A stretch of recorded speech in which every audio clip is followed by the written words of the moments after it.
বন্ধুরা, আজকে আমার কাঠের কোম্পানির সামনে দিয়ে অনেক অনেক কাঠের টুকরো ভেসে যাচ্ছিল, কিন্তু আমার তো একটা পছন্দ হচ্ছিল না।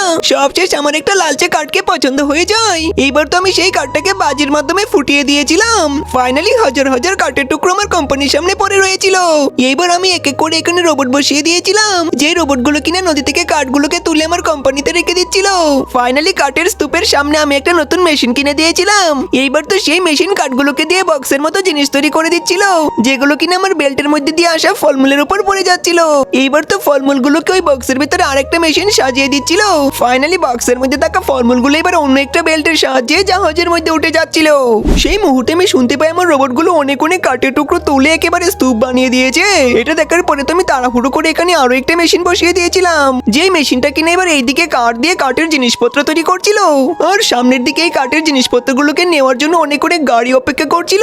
বন্ধুরা, এবার আমি এখানে দুইটা বিজনেসের সাহায্যে অনেক অনেক টাকার মালিক হয়ে যাব। তোমরা আমার এই ভিডিওর জন্য অবশ্যই লাইক করে দিও।